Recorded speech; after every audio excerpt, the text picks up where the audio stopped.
রিঙ্কুকে ছাড়তেই চায় না কেকেআর। পর্দার আড়ালে কোন শক্তির খেলা? বন্ধুরা আপনারা যদি দেখতে চান তাহলে ভিডিওটি শেষ অবধি দেখতে হবে, চ্যানেলটিকে সাবস্ক্রাইব করে একটা লাইক দিতে হবে এবং নোটিফিকেশন বেল আইকন দবাতে হবে। আসন্ন ইন্ডিয়ান প্রিমিয়ার লিগের আগে পুরো দমে দল গুছিয়ে নিচ্ছে Kolkata night Riders. Coaching staff একাধিক বদল আনা থেকে শুরু করে বড় বড় সিদ্ধান্ত সবই এখন চলছে জোর কদমে।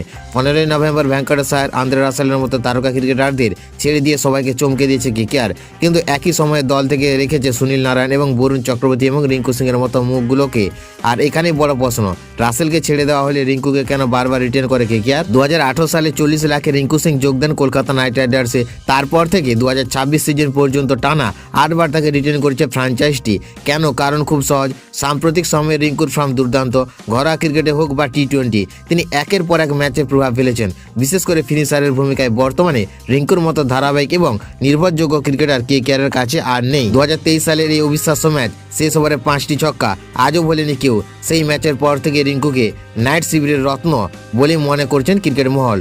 ভবিষ্যতে তাকে সম্ভাব্য অধিনায়ক হিসেবে দেখছেন ফ্র্যাঞ্চাইজি। তাছাড়া কর্ণধার শাহরুখ খানের অন্যতম প্রিয় প্লেয়ারেও তিনি। সব মিলিয়ে রিঙ্কুকে ছাড়া ঝুঁকি কেকেআর নিতে চায় না, কারণ রিঙ্কু সিং এখন শুধু ক্রিকেটার নন, কেকেআরের পরিবারের একজন গুরুত্বপূর্ণ সদস্য।